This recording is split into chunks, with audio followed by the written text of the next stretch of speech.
Hello, hello, hello, and welcome to today's episode of Her Version. This podcast is dedicated to sharing stories of struggle to triumph, a platform that allows individuals to tell their truth in order to inspire and uplift others. For those of you that are new to this podcast and like content like this, make sure you hit that subscribe button. Make sure you follow, like, and share. I am your host, Sabrina Victoria. Let's jump right in.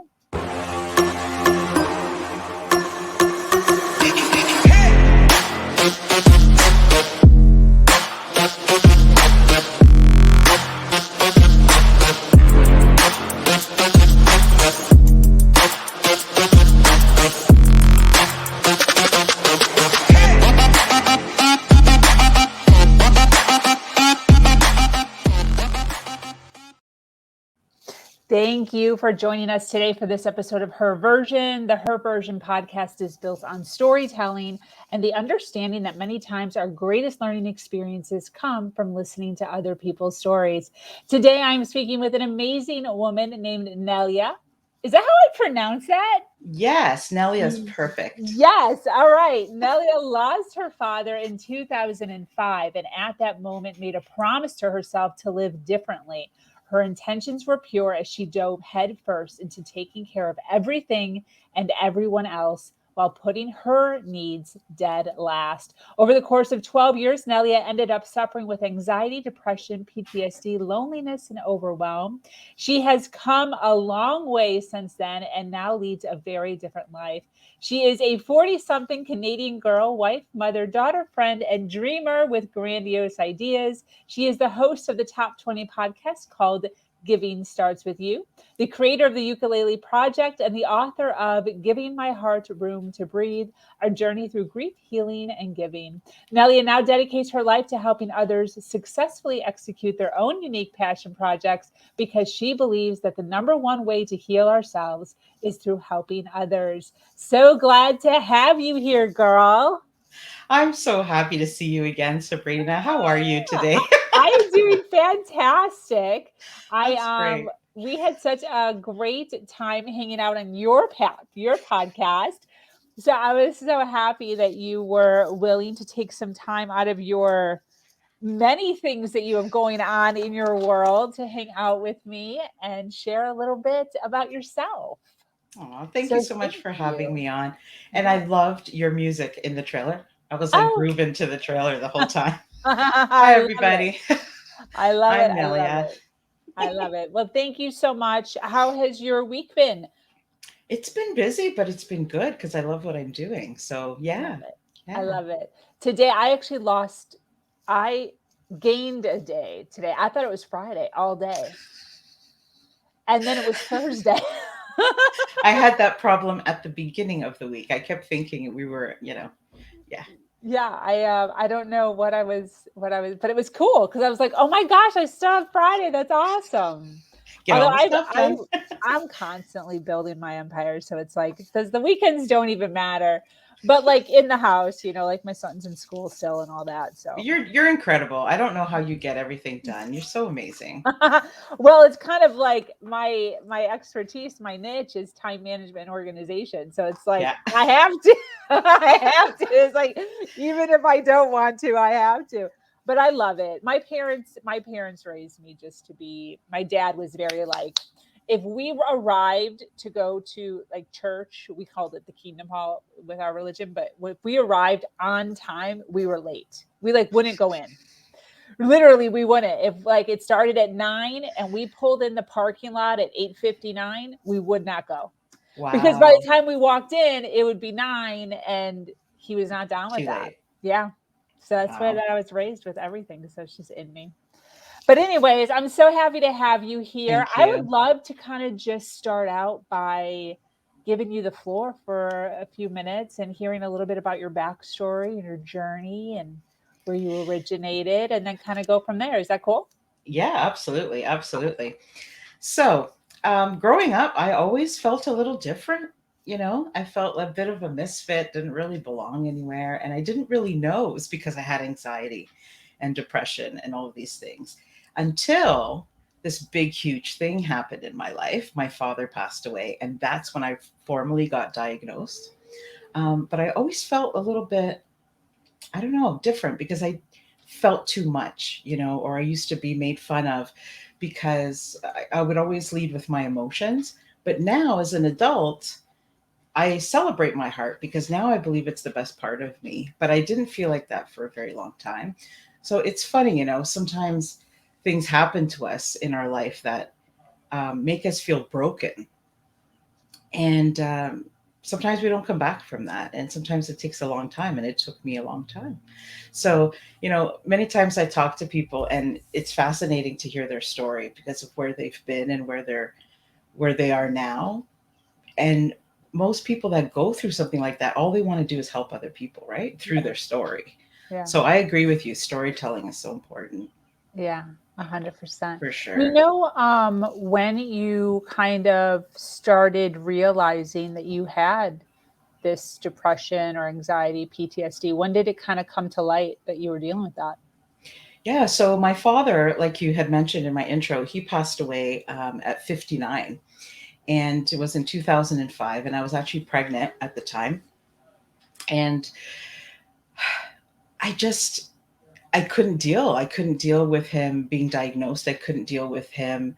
Um, I just couldn't manage any of my feelings during the whole process of him being sick. And then when he passed away, everything, like, I live my life now so different than I used to. And it wasn't until, I couldn't breathe and I felt like somebody was behind me consistently choking me. And I Wow. kept turning around and nobody was there. And this was like 6 months. I couldn't swallow. I just had all this, felt it like all in my throat. And my coworker's like, you need to go see somebody. And I finally went, and my doctor, he says to me, Nelia, he goes, I've known you for about 10 years now, and you have never felt the back of that chair when you come in here. And I'm like, what do you mean? Yeah. What And does he that says, mean? you're always like sitting on edge, like through the whole appointment. Oh, that's a good And observation. he's like, I think I know why you're here. And he's like, you have this. And I was like, oh, yeah, no. People who have anxiety are people who are constantly worried about something. I said, I'm not worried about anything. And he's like, yeah, that's not it. It's not just people who are actively worrying about something. And, I had to take some medication and I started like learning about what I needed to do. But it was a relief for me because it wasn't until I knew what the name was for it, right? Because I didn't really know much about it. I'm like, oh, that's what it is.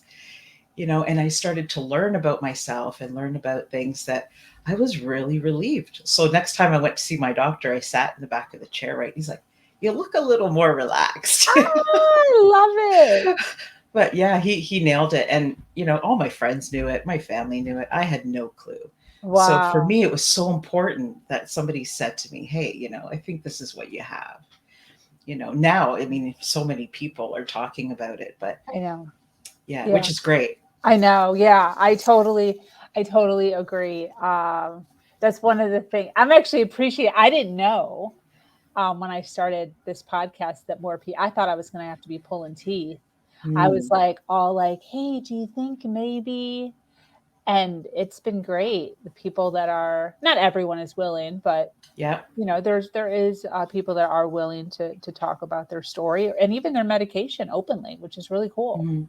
And that's okay if they're not ready, but one day Oh the yeah. hope is they will be, right? Yeah, yeah. And it's So, not for everybody to tell their story. Some yeah. people And are, that's yeah. yeah, and that's one of the reasons I started my show was because, I'm talking on here right now and everything, but if you knew me a few years ago, I would be so uncomfortable right now, like talking to people. And, I'm the last person who wants to go to a party and be around all these people. But when I'm talking about things that mean something to me and I Yeah. know can help other people, then I don't care about what I look like, what I sound like. Just do it, right? Because Yeah. it's not about you, right? It's about somebody else. So wait a minute, wait a But minute. So this wasn't your thing. So then what made you yeah, start? Like, were you yeah. challenging So, yourself or what?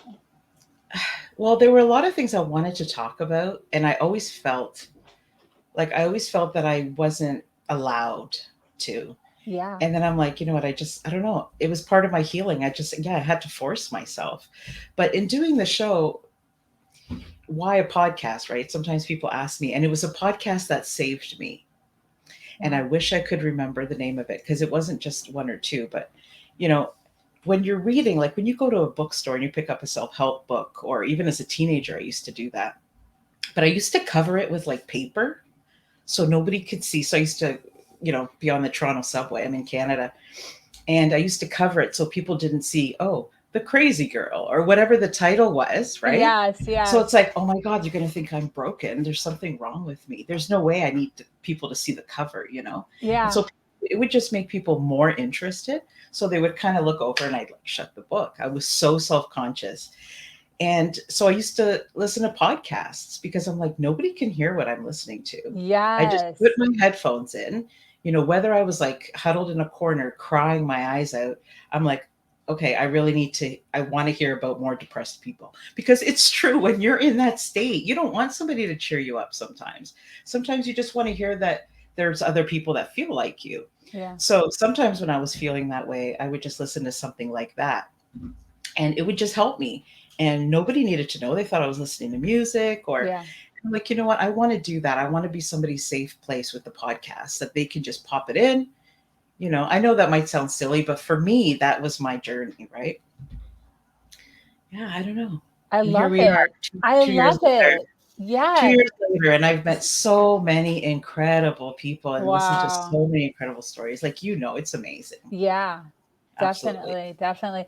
So during this journey and all the things, the ups and the downs that you've been through, what do you think is the biggest challenge that you've Yeah. endured? Um, so I had never seen anybody pass away before. Um, and yes, my father passing away was huge. But what kept me in, so for 12 years after he passed away, I couldn't talk about it. I cried, but alone. I couldn't do any of those things. I felt dead, like my life was over. And I used to have these dreams where he was buried alive, and it was just take over my life. Wow. And I'm a new mom, and I had been waiting to have a baby for 10 years. And here I am going, oh, this isn't how it was supposed to be. But it wasn't him passing away. I realized later it was all the suffering that took place, and I was his caregiver. That's what I couldn't deal with. That's why I couldn't talk about him. I couldn't. So my dad was a musician, but I couldn't hear his songs. I couldn't, if I heard a recorded, because he had a lot of like recorded videos and things. If I heard his voice, I would ask everybody to turn it off. Like I just couldn't hear it. Wow. But at the same time, yeah, I had this huge fear that I would forget the sound of his voice. So I was kind of like conflicted. I was like, oh Yes. my God, I don't even know what he sounds like anymore. And that used to make me very sad. So I think that's where I got all the PTSD and all of those things. I couldn't sleep. All these things were like haunting me. I don't know. But I think that was it. Like just going through, my father was a very proud man, and just watching him by accident opening the bathroom door, not realizing he was in there, and watching him, 80 pounds looking in the mirror and crying and not realizing that he, it was the first time he wanted to look at himself through the whole journey, right? And Wow. he's like, wow, that's me. So stuff like that is what is still difficult to talk about. So those types of things make it so real, and it's the suffering. When he passed away, it was kind of like, okay, it's time because, of all the suffering, right? I mean, I hate to say that, but I think that for me was what did it. And my life was so different. It was different because here I am, somebody who feels so much, and I was hiding everything.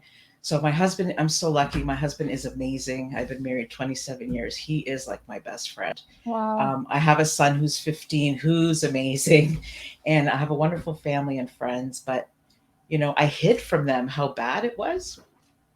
And one day I just decided, nobody's coming to save you.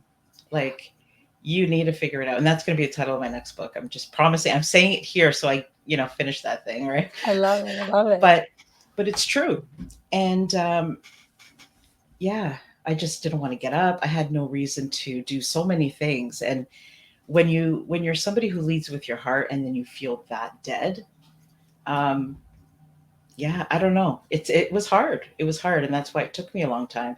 And so that's why decided to start my business, because I'm like, I don't want people to waste that time.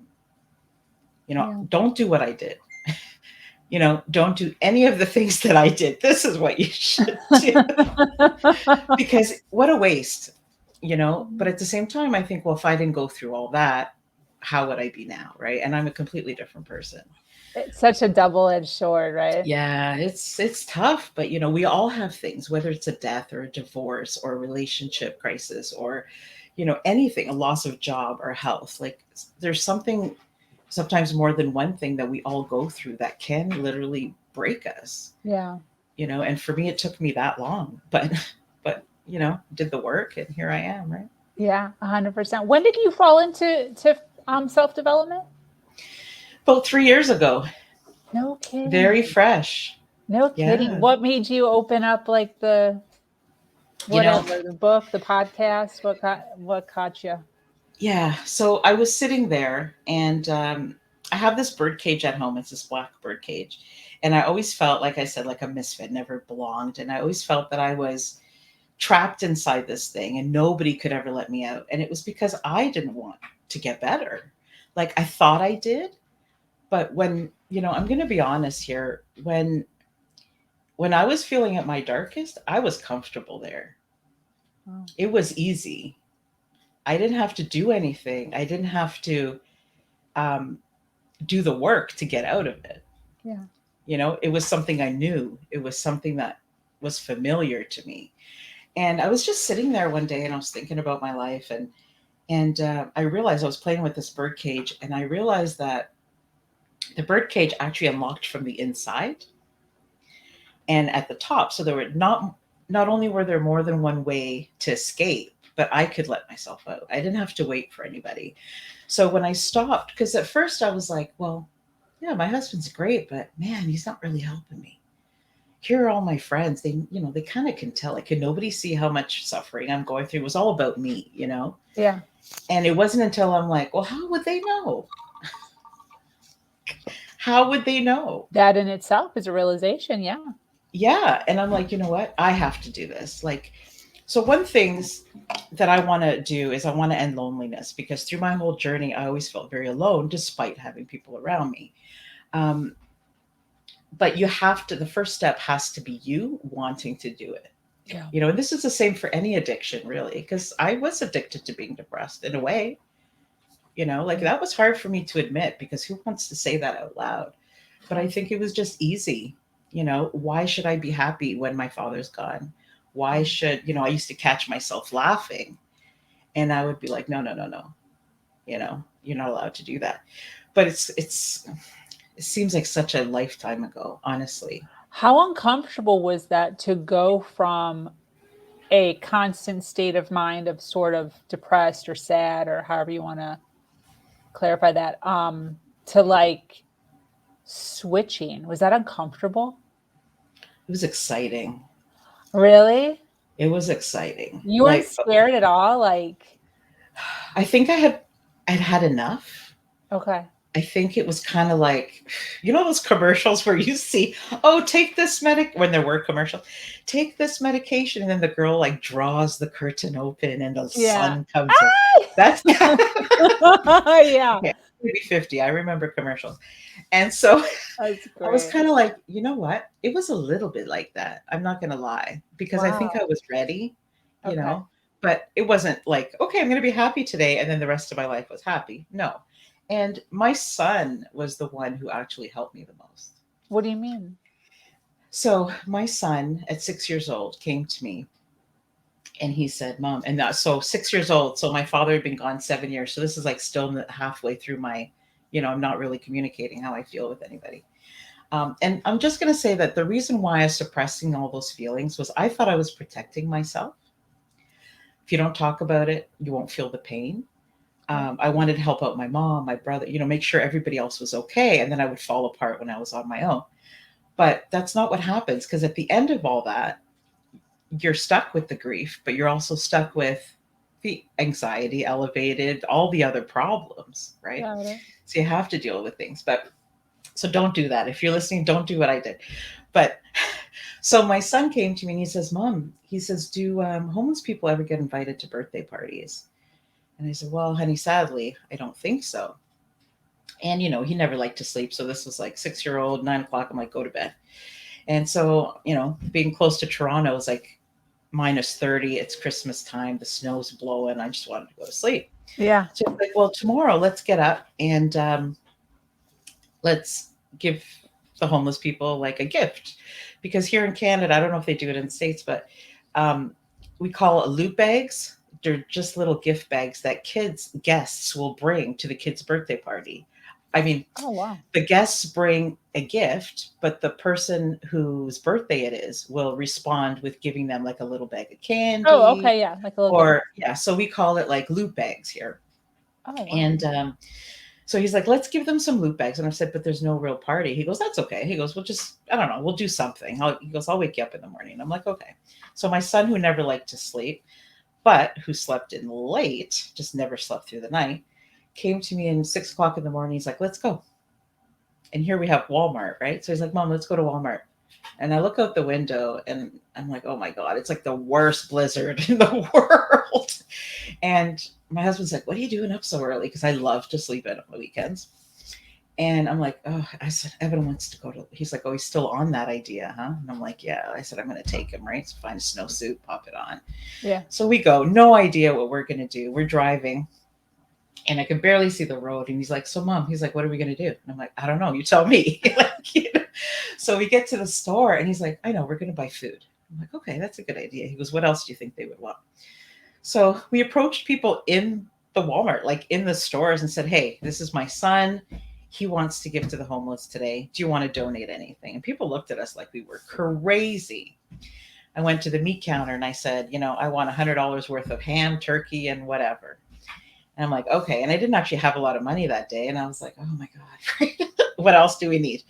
So by the end, I think it was 2 hours later, we got home and he's like, okay, let's make some sandwiches. So we actually fed 25 people that day. Wow. We went out, we had a wagon that we borrowed from the neighbor in the snowstorm with a little 6-year-old boy and coffee. So I had to hold him, the wagon, and the coffee. And I was like, okay. And it was all uphill. And we made 25 lunches, just basic sandwich. I think it was a banana and a drink. And we went to one of the local homeless shelters and they were closed. And I was like, oh my God, we didn't prepare for this at all. We get there and then we turn around and they're like, oh, if you're looking for so-and-so, just wait because a bus is going to come by in about 20 minutes. So we're like, okay, it's really cold, right? It's like -30.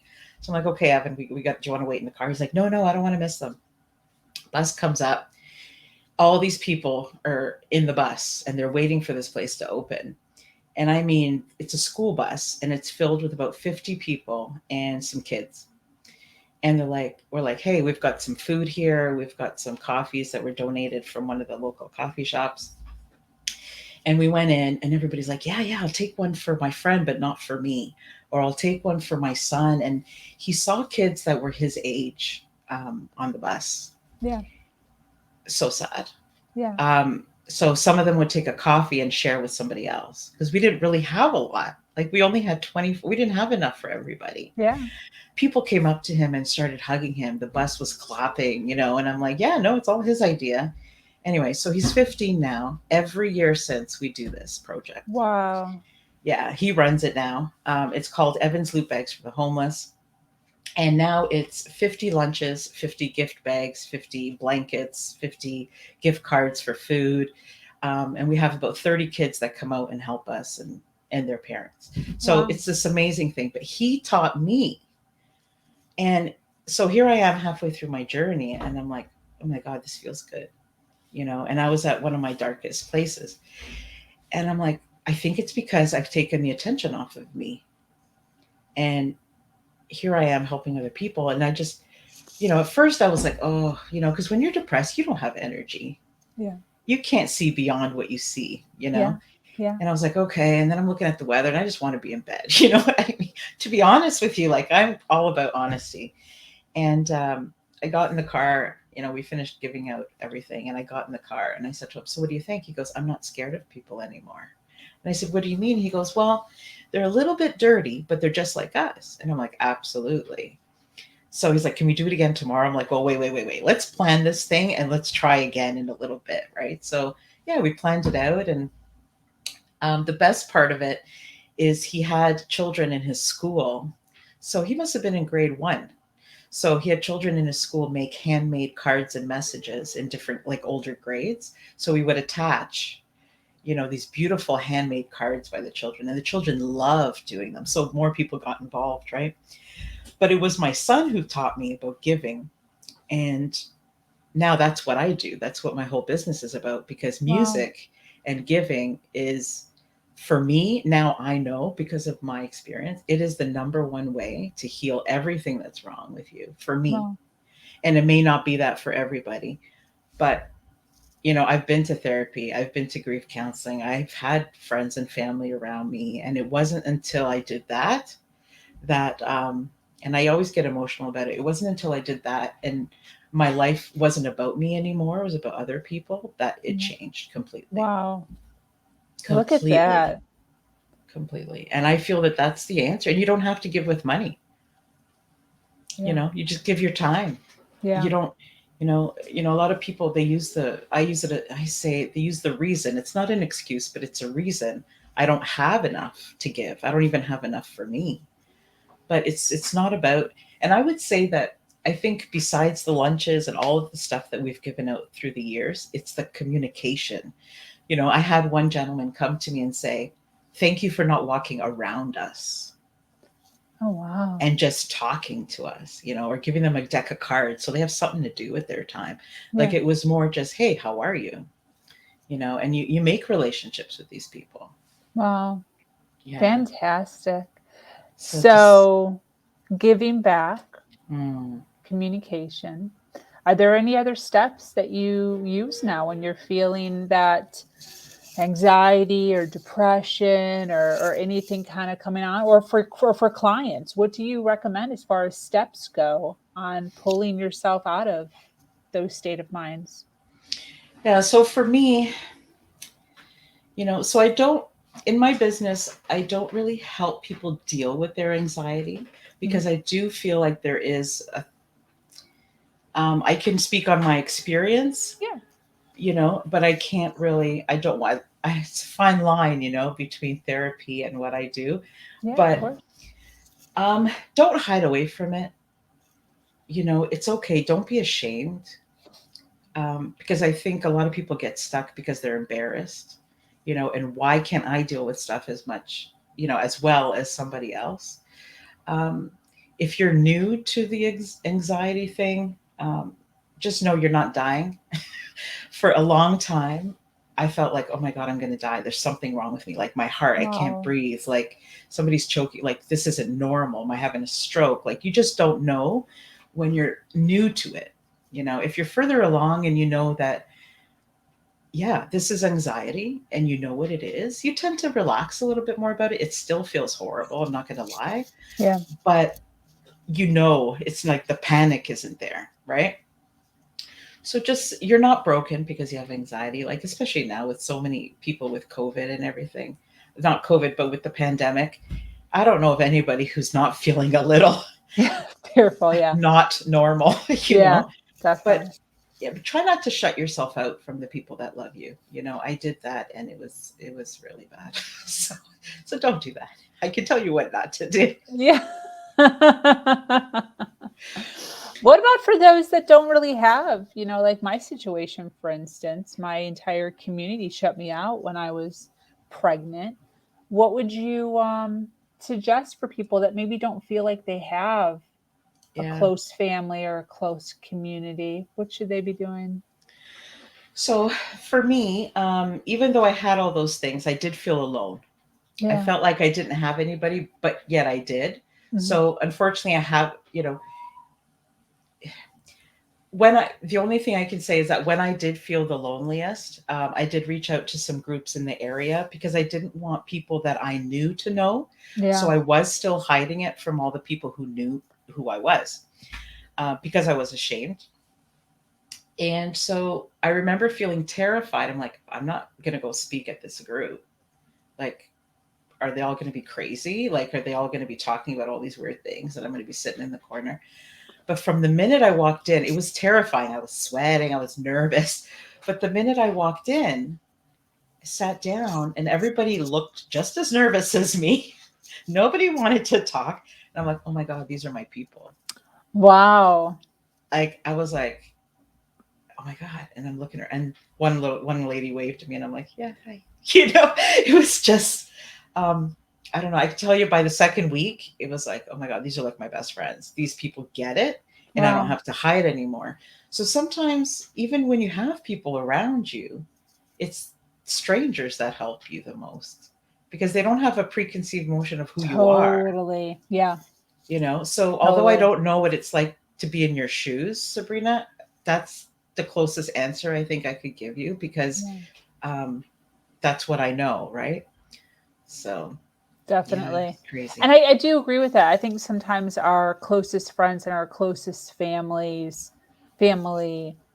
um, it's tough sometimes. The dynamic, they knew the old you, especially if you're trying to evolve. Mm, Sometimes it's best to kind of confide in someone that doesn't necessarily stay too close to you so that you can talk about that more openly. Because sometimes your yeah. family doesn't want you to change, or they think it's Hmm. weird, or they try to talk you out of it, or, it gets uncomfortable. I agree with It's you. the same with entrepreneurship. Don't tell your family you're quitting your job and you're going to be your own boss. It's like, Yeah. what?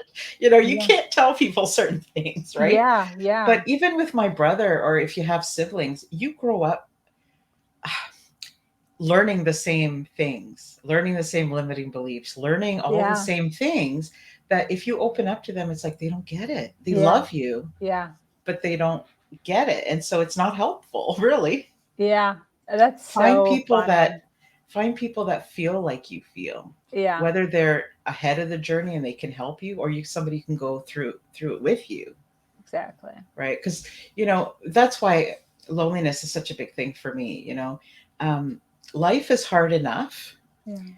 going through all of these ups and downs, but going through them alone, there's no hope, right? You feel like you can't move forward.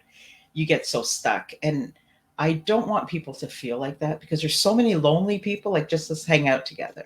You Yeah.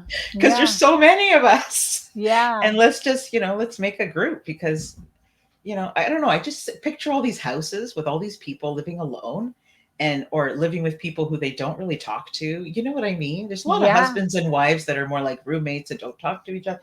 And I see all these like little lights, lighting up around the city. And I'm like, let's just hang out then. Like we don't have to talk to each other, but let's all just feel alone together. Like it's Yeah. okay, you Yes. know? Yes. I think about that a lot with driving. Mm, Like there's just one person in all these cars. You're just like by yourself, just driving around, which mm. I get, because public trans, like we want to be able to have freedom and all that. But I think about that same concept sometimes.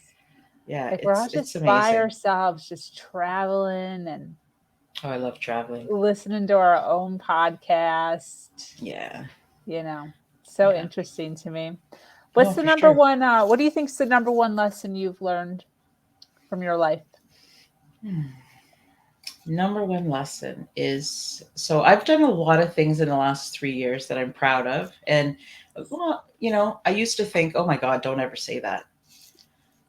Don't say things good about yourself because then you make it sound like you're better than other people. And you're like, keep yourself kind of down here. Check that ego, girl. It's true, but I'm proud to say I've done a few really things that I never thought I would have done a Yeah. few years ago. Yeah. So I think it's important that, and I didn't feel comfortable doing any of them when I did them, but I think it's important that we do things and not expect perfection, right?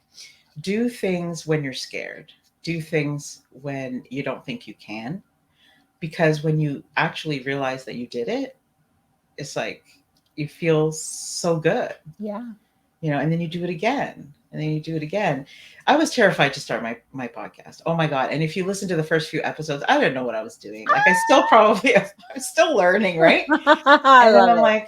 like, oh my God. So and then when my father, right after he passed away, I started writing. And I was like, oh my God, I don't want anybody to know I'm writing about my feelings. That's crazy talk, Yeah. And then now I've written a full book on the story. Wow. So I'm proud of the book, and I never thought I wanted to share it with anybody because I'm like, who would want to listen to my story? It's not their story. Like, who really Yeah. cares, right? Yeah. But then I'm like, well, I don't know. Maybe it's going to help somebody, you know? And Definitely. people always say, well, you want to help one person. And I don't agree with that. I don't think it's enough. I don't think it's enough to help one person. I think we need to You help mean as many the people. whole thing of like Yeah. if it just helps one Yeah. person? I don't You're agree not with down that. with that? No, I love it's not it. enough for me. I It's not love it. enough. And that's why. So, yeah, because I don't know. One person can only help so many people. Yeah. But if you can teach other people how to help people Yeah. in their own way, then it's unlimited, right? So Yeah. that's what I want to do with my business, right? I love it. So yeah, but it's one person is not enough. There's so many people out there that are hurting that we just can't do it. No, that's sorry. I know that sounds weird, but that's just me. No, it But doesn't, because I don't actually say that saying because I think it's dumb. But I've never said it out loud before.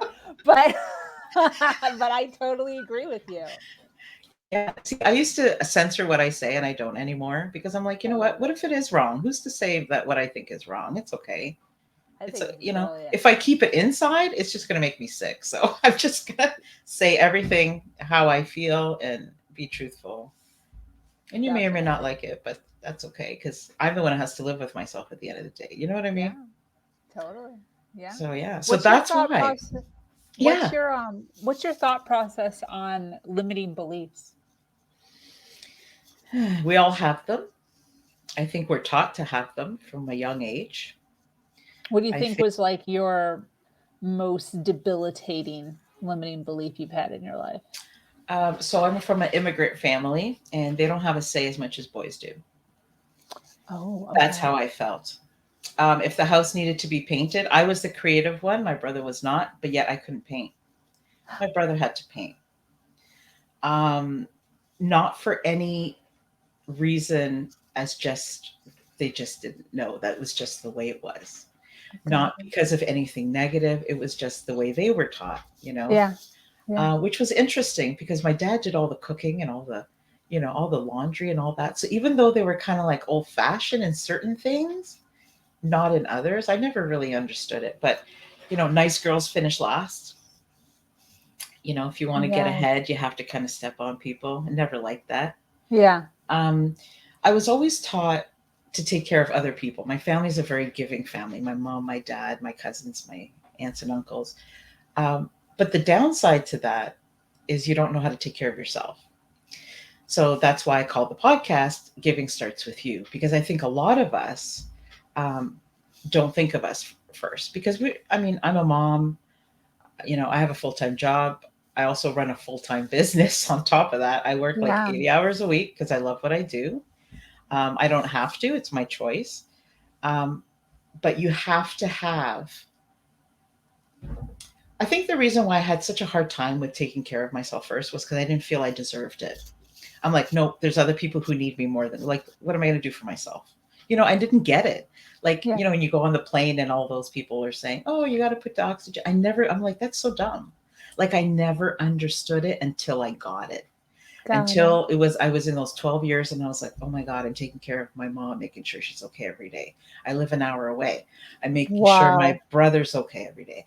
I'm making sure, I'm a new mom and I've been wanting to have a son for 10 years. Am I like, was it supposed to be like this? Wow. I'm trying to take care of, I've moved away. I've got no friends where I'm at. Like all these changes in my life that happened at once.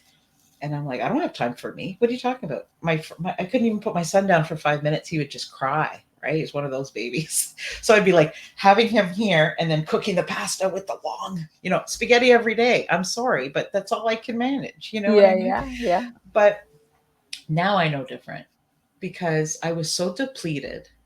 Yeah. I was so testy. Like I was not calm. I was burnt out. I was exhausted. I wasn't sleeping. And it's no way to live.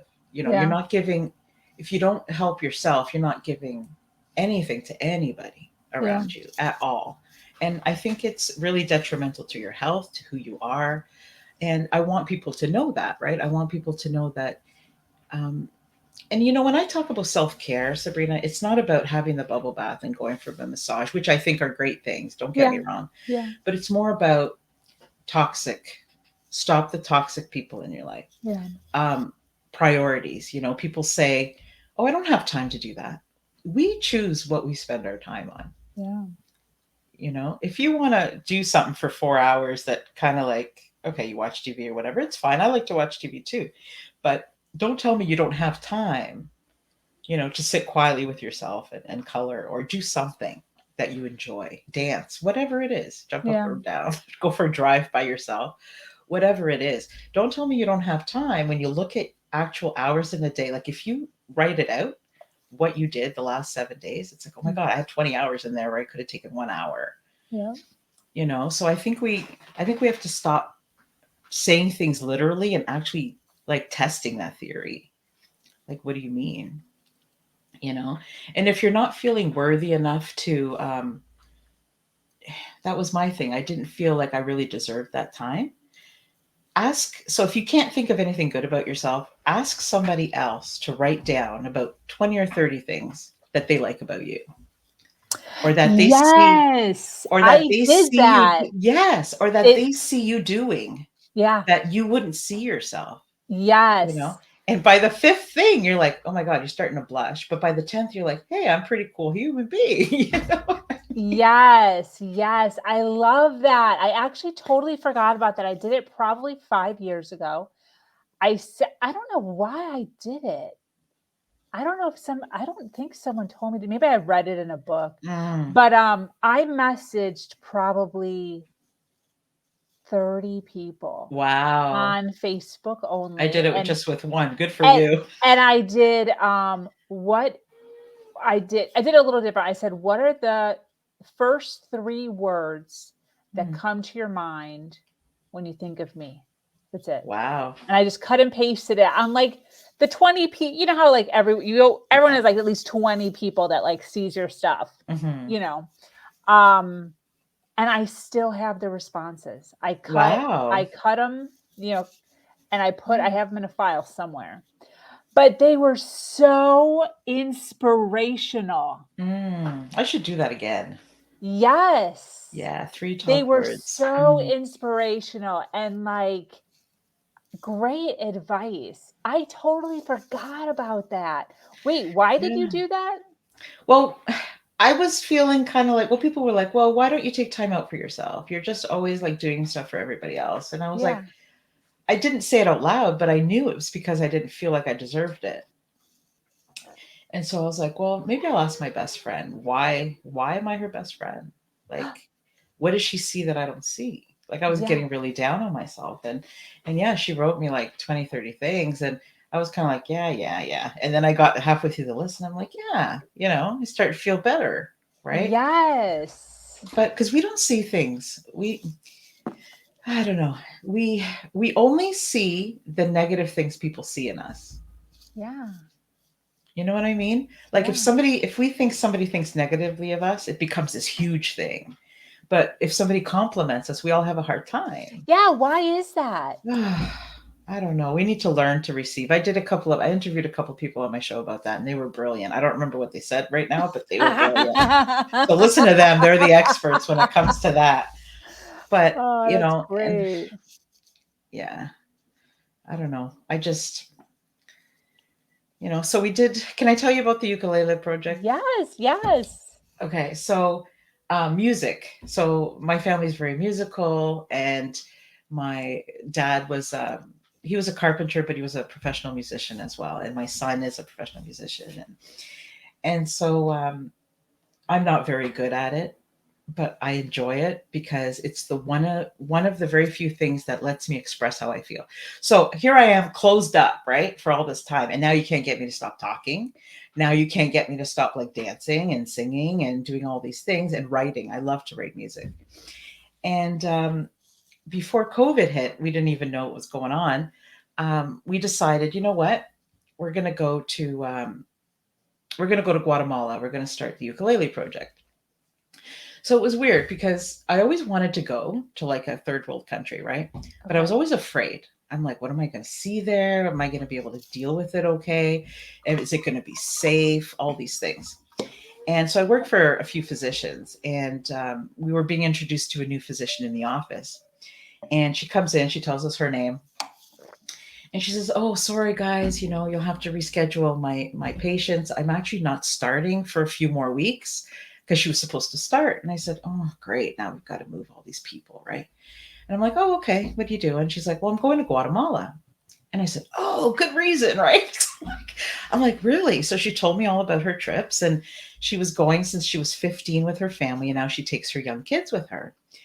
And before I could even remember her name, I was like, "Can I come with you?" And she was like, "Well, I'm leaving like in a week or two." And I said, "Well, next time you go." And she's like, "Okay." So she went on her trip. She came back. We worked together. 6 months later, we booked this trip. And so she does medical stuff down there. And I'm like, "Well, I don't know what I'm going to do, but I'm going to come with you." And I said, "Can I have my husband come?"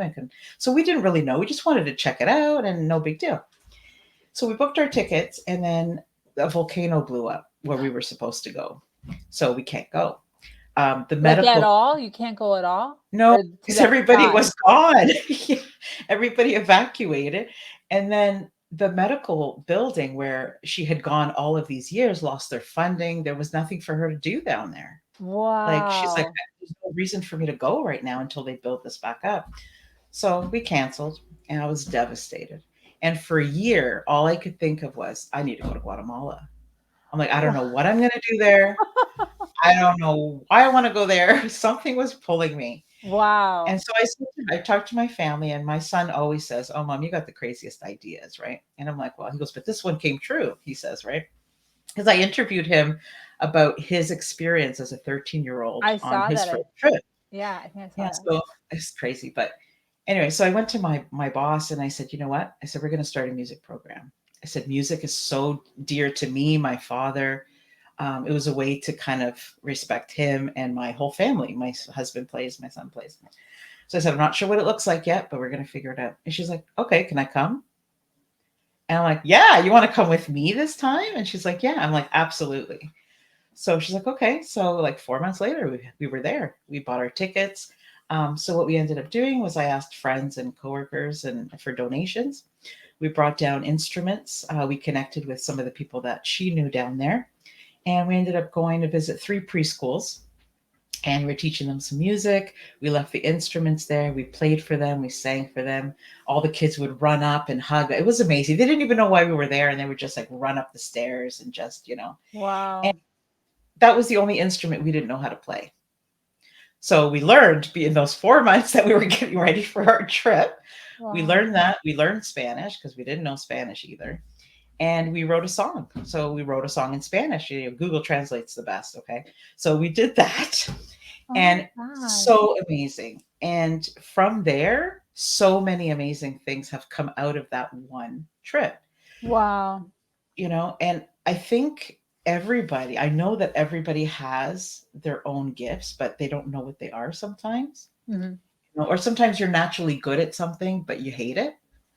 Like, what if Oh, you're that's really good at true. playing the piano, but you hate playing the piano, right? Oh, wow. But you really want to do something else, but you have no idea how to do it. So Yeah. you got to figure these things out, right? So now what I do, my whole business is about connecting people with what they want and what's important to them. And let's do a project.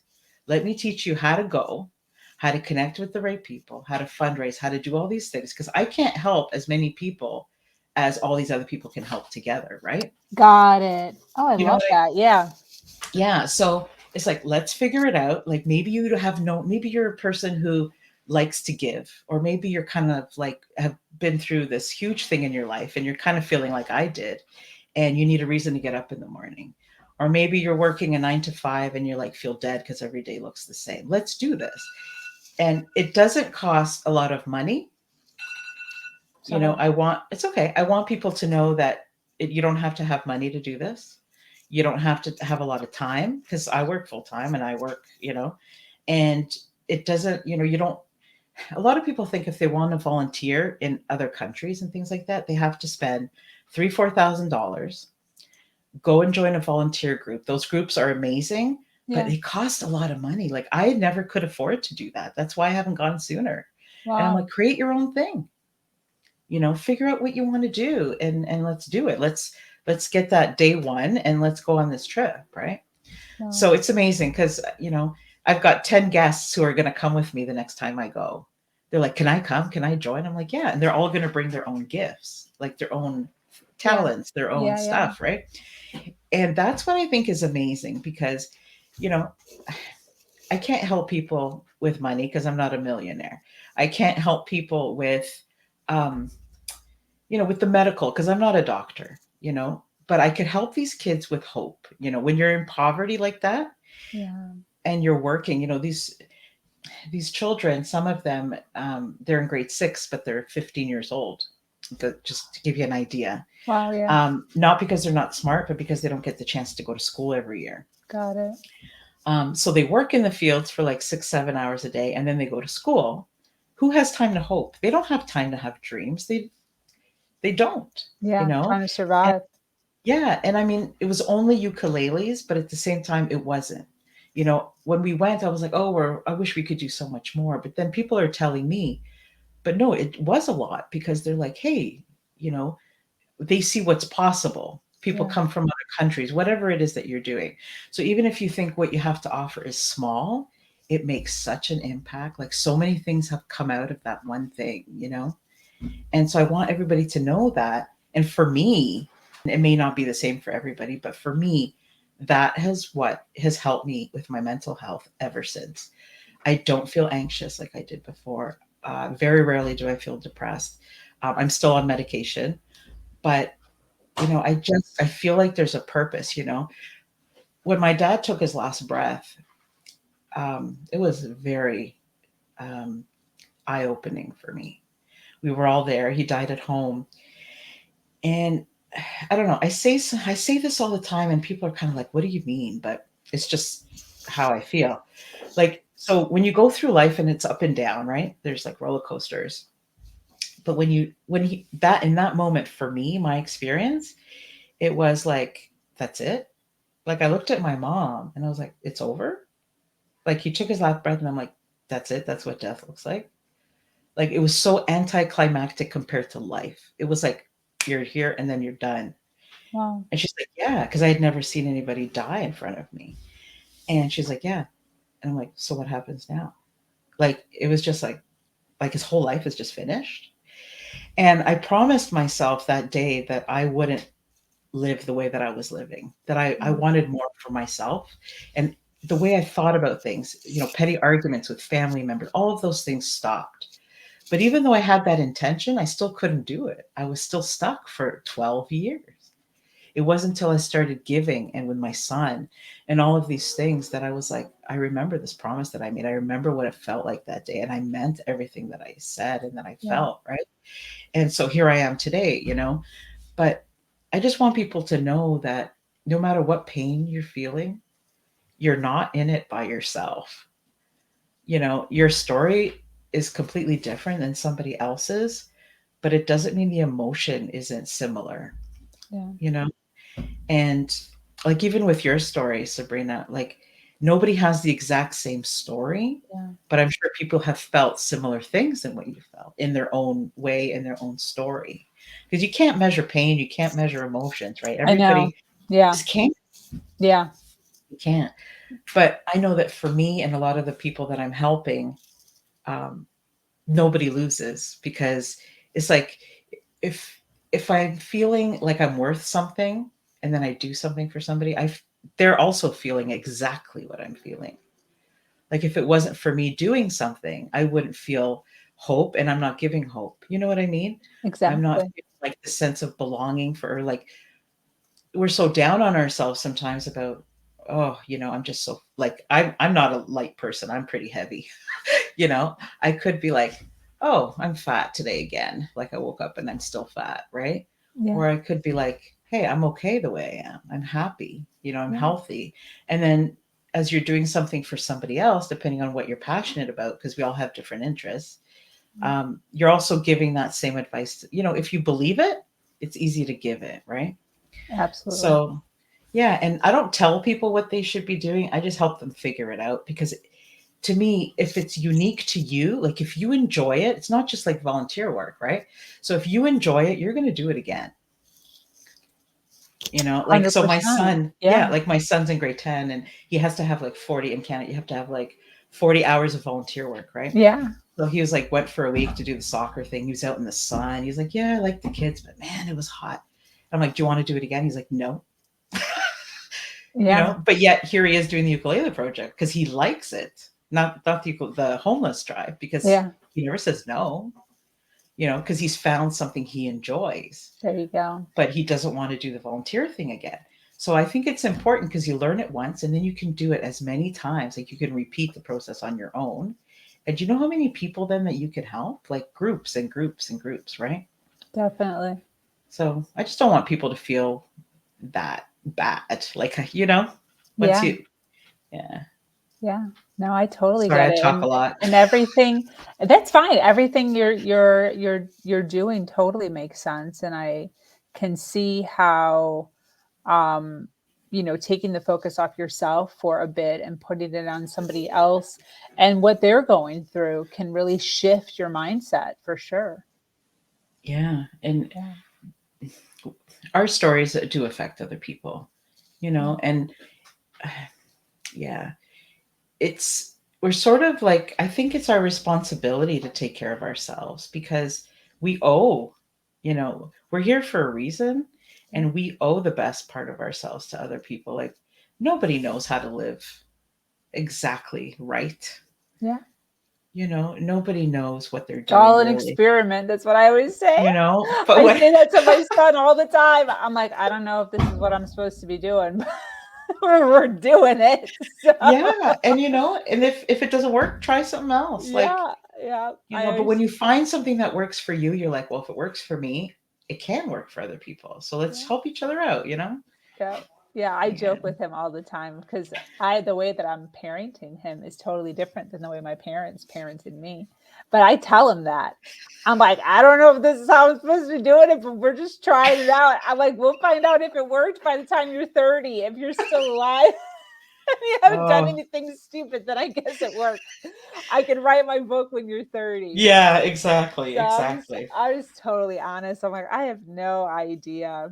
I remember there was even a couple of times when he was getting into trouble, and I was like, I don't know how to punish this. Like, I don't even know what kind of like ground. Like, what should I do? I literally was just like, what do you think I should do? Like, I don't Yes, even know. I know. I'm like, if you had a kid your age and he did this, what would you think would be a good punishment? Because I don't even know. I don't even remember what he picked, but I remember I did that a couple times Yeah, I've done because that it's too, and just I was like, surprised because his was a lot harsher than what I was going to no shout. kidding. Oh, you've done that before too? Yeah, when he Oh, was that's younger. great. That's Yeah, great. and people used to always say, "Why are you giving him choices?" And I'm like, I "'Cause I didn't have always give my choices." son choices. And they're like, Yeah. "He's too young. He's too young to be given choices. It's No. not, do you want to eat this or that?" And I'm like, "Yeah." I said, "I wasn't given choices, and I Yeah. respect the choice." Wow, you and I did the same thing. Yeah, my Yeah, son, oh, everything. There was always choices with every single thing. Do you want this or this or yeah. this? And the two things that I gave him complete control over was his haircut Mm, and his clothing. So yes. he got the only rule I had with clothing is nothing with skulls on it. That was the only rule. Aw. Yeah. And luckily we got nothing against anybody here listening or your son or anything, but luckily for me, Yeah. he never went through a stage where he wanted to like dye his hair green or anything. But I never put that on him. Like I was always like, you do whatever you want. But in the back of my head, I'm like, I don't know what I'm gonna do if he ever wants to dye his hair green. Like I don't even know. Okay, so that's where we're different because so when I was younger, I was Mhm. into like a lot of hard rock and metal and stuff, and still am to a point. I love everything, classical, everything, chanting, whatever makes me feel good, right? I'm all about music. Uh, My son reached 12 and I'm like, "So, do you want to try dyeing your hair?" And he's like, ah! "No." He's like, "That's crazy talk." And I'm like, "No, really, I'm like, "Do you want to get matching tattoos?" I don't have a tattoo, but I'm like, "Do you want to get a piercing?" I'm like, because I was never allowed to do those things. Okay. So I wanted to give him a choice. And he's like, "Mom, you're just crazy. Like, I just want to be a normal kid. Like, stop with all these things." But I was like, well, if you ever want to, just ask me because I want to be the parent who'll say yes, you know? Oh, that's so funny. I just want him to express himself however he feels. As Yeah. long as at the end of the day, he's a good person, Yeah. you know? And you know when I knew? Not just during this homeless thing, but you know when I knew? Hmm. We were in traffic and we were, just, it was hot. We were in traffic. And somebody in front of us was eating McDonald's, and they took the bag out, opened the window, full view, and dropped the bag of garbage outside. At like a And my light? son, they just threw it outside. Like at a Like, light though? Like they were at no, a we were stop? just stopped in traffic, like bumper to bumper traffic. It was going to Okay. the cottage. And yeah, we weren't going anywhere. So it's not like they could just drive off. Okay. And I got out of the car and I grabbed the garbage and I said, here, you dropped some garbage. Got back in my car and the guy did it again. So I got out again and I said, here's the garbage. And I got in my car. My son's like, Mom, don't waste your time. Adults don't know any better. And I was like, yeah, you're all right. I think you'll be Wow. just fine. I Dude, said to that's him. gutsy for you to do. I would never do that. I was so mad. I don't know. I Oh was my just like, are you gosh. kidding me? Are you kidding me? But it was my son who said, oh, I felt safe. It was enough people around, right? Okay. Otherwise, I would Oh, have put good myself point. in Oh, danger. yeah, No, I there don't was think like I would do tons of that. people out. Yeah, it was busy. Wow. But it was when I got back in the car and my son said, Mom, don't worry about it. He's like, adults sometimes don't know any better, Yeah. and I was like, you know what, you're right. I'm like, I shouldn't have done that. you know it's not my place really to make it worse. I said, you're kind of teaching me now, to like just leave it be. So I learned a lot from him too, but it was in that moment that I was like, yeah, he's going to be just fine. I you love know it. so I love it for yeah. sure. What does success mean to you?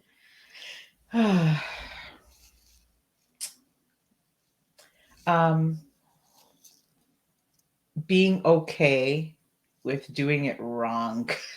Not beating yourself up, the freedom of, see, I think people hold themselves back because they're afraid of doing things and being embarrassed or being laughed at or being wrong in their opinion, Mhm. or not doing things perfectly, or making mistakes, all of those things. And to me, that's sad. I used to feel like that, and it's sad because you're not giving the best part of yourself. So when you can actually be like, okay, I don't care if this person doesn't like what I'm saying. It's empowering. It feels successful. Like I'm at a point in my life where I can say what I feel. I can say what I think, and be proud of it. Be okay with it, even if nobody else is. Yeah.